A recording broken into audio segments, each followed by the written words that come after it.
Fala pessoal, não sei se vocês ficaram sabendo aí, se vocês estão por dentro desse mundo gospel. Teve uma tretinha, uma mini treta aí entre dois pastores, né, pentecostais e tal, que é o Eliseu Rodrigues e um tal de Abílio Santana, né. Esse Abílio Santana, né, assim, eu nem sei como que o cara é considerado pastor, né, porque só você dar uma investigadinha maior aí na vida dele, você vai ver muita coisa cabulosa. Mas o Eliseu Rodrigues é um cara bem respeitado, assim, bem bíblico, né? E eles tiveram uma mini treta escatológica, cara. Eu queria fazer um comentário sobre essa treta aí. O Eliseu Rodrigues teria dito que vai ter choro no céu, né? Por causa do tribunal de Cristo. E que quando a escritura fala que não vai mais haver choros, vai ser só paz, alegria, é no reino milenar, né? Então ele foi muito criticado. Daí esse outro pastor aí, Abílio Santana, veio falar tal, que aquilo tudo era um absurdo tal. Mas eu quero comentar uma coisa sobre isso. Primeiro ponto, o Eliseu Rodrigues não tá errado não, sabe? Vai haver sim um julgamento dos cristãos na volta de Cristo. Você sabia disso? Como exatamente se dará esse julgamento, detalhes a gente não sabe ainda, mas a palavra deixa claro que vai haver sim, que é o tribunal de Cristo, que toda a igreja, todos os cristãos, todos que são os que se consideram cristãos ou todos os que foram aprovados como minimamente cristãos sérios, assim, não apostataram, não abandonaram a fé, enfim, essas questões entram exatamente nesses detalhes que a gente não sabe tão a fundo ainda, né? Mas vai ter julgamento sim, vai ter, o Senhor Jesus vai medir as nossas obras que a gente fez em vida para retirar galardão e para estabelecer, vai ter hierarquias no reino, sabia disso?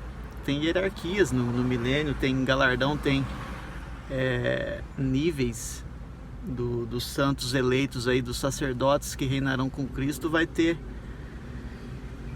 hierarquia sim, muito louco isso, né? A gente não aprende essas coisas nas escrituras, mas existem essas informações na palavra, sabia disso? E então o Eliseu Rodrigues, ele não tá errado não, cara, ele falou uma coisa assim que faz sentido. Daí entra o meu segundo ponto, o que me preocupa, cara, é como a igreja, os cristãos, o cristianismo é ignorante em relação à escatologia, né? Isso se dá por inúmeros motivos, né? É a falta de interesse, é um amor tremendo ao mundo. Então, os cristãos amam ao mundo, então eles amam o mundo, então eles não querem saber da volta de Cristo. Eles falam da boca para fora que o mundo está acabando, que Jesus está voltando, mas não realmente estão interessados nesse assunto, não estão apaixonados. E isso se dá muito por culpa da liderança também, a liderança que não estuda, a liderança que não prega sobre isso. Se você for, às vezes, até nas igrejas consideradas mais sérias hoje, no mundo, do país, do Brasil, eles não têm estudo sobre escatologia. Então, assim, eu acho que todo cristão sério, cara, deveria se aprofundar, deveria ser um fundamento muito importante, um fundamento. A escatologia é um fundamento tanto quanto a criação, a queda, a redenção, nascimento, a crucificação de Cristo, justificação. Escatologia é tão importante quanto, entendeu?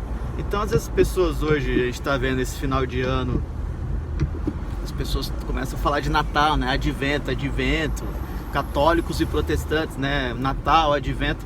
Cara, daí eu começo a questionar, a gente está muito mais próximo da volta de Cristo do que do nascimento dele, do menino Jesus. Será que era realmente pra gente estar só se lembrando do nascimento dele ali, da manjedoura, tal, da Virgem Maria?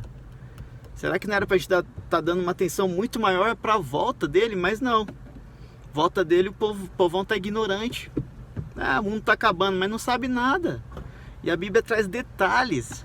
Todo cristão sério deveria se aprofundar nisso, deveria ter paixão e interesse nesse assunto, que é um dos assuntos mais importantes e vai ser cada dia mais daqui pra frente.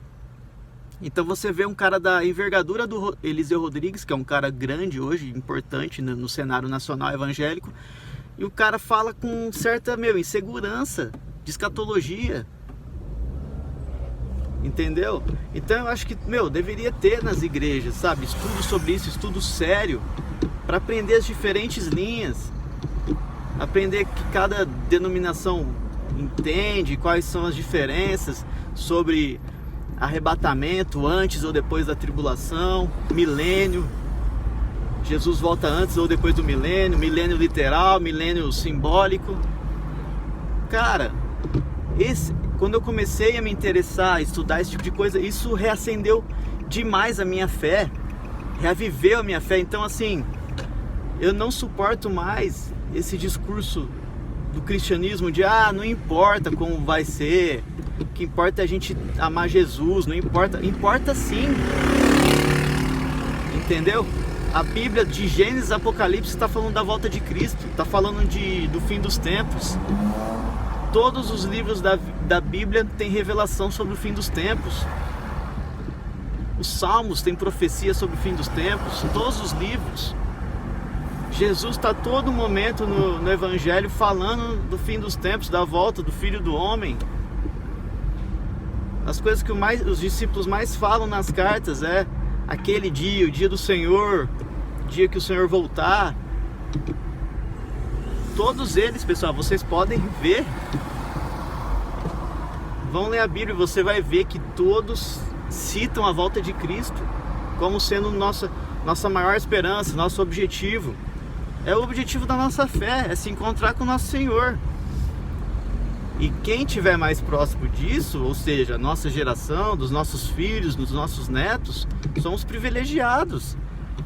A gente, como igreja cristã, vai presenciar algo único que muitas gerações não puderam passar. 2000 anos de cristianismo não passaram, mas provavelmente a nossa geração vai passar, dos nossos filhos, nossos netos, se não a nossa, os nossos filhos. Os nossos filhos, eu acho que provavelmente, muito provavelmente. Você tá entendendo? Então, sabe, essa briga, parece que os pastores, no geral, têm medo de falar de escatologia, de se posicionar. Isso está tudo na Bíblia, cara. Vamos abrir esse debate, vamos abrir essa discussão, vamos abrir esse estudo. Qual que é o medo? Vamos estudar sobre arrebatamento, tem muitos detalhes. A Bíblia fala muito mais sobre o fim dos tempos do que você imagina, do que você sempre imaginou. Não é só Mateus 24 que tem sobre o fim dos tempos, não é só Apocalipse. É a Bíblia inteira dá detalhes sobre o fim dos tempos. É um grande quebra-cabeça. A Bíblia é um grande quebra-cabeça que você tem que ir montando. As partes vão se completando. Quando você começa a ter esse entendimento da palavra, você fica louco, cara, maravilhado. É sensacional. A Bíblia é um livro, é uma palavra viva, de várias camadas de revelações. Cada trecho da palavra tem no mínimo 2, 3, 4 níveis de revelação. Às vezes, na maioria das vezes, o povão cristão fica na primeira ou na segunda camada. Sabia disso? Mas muitas vezes, na maioria das vezes, o texto tem 3, 4 camadas de revelações. Mas você não se interessa por isso, né? Logicamente, eu falo, leia a Bíblia, leia a Bíblia, leia a Bíblia. Muitos não estão nem aí para a Bíblia. Usa de forma contexto isolado, trechinho isolado. Prosperidade, bênção, vitória. Então é isso, pessoal. Esse comentário que eu queria fazer dessa treta entre Eliseu Rodrigues e o pastor Abílio Santana. de como a igreja é tímida nesse assunto, insegura, não sabe pregar, não sabe falar nada sobre escatologia. Você entendeu? Vai ter sim um tribunal de Cristo. Todos nós estaremos prestando contas ao nosso Senhor, cara, que pagou um alto preço na cruz. Então não fique achando que eu tô salvo, Jesus pagou tudo e agora eu vivo de qualquer jeito, sendo cristão. Não ache que você vai prestar conta de tudo que você está fazendo com o seu corpo. Paulo deixa claro lá em Coríntios, a carta aos Coríntios, tudo que a gente fizer com o nosso corpo a gente vai prestar conta, sendo cristão. Isso se chama Tribunal de Cristo. Então é isso, pessoal. Não tenham ídolos, leiam a Bíblia. Um grande abraço.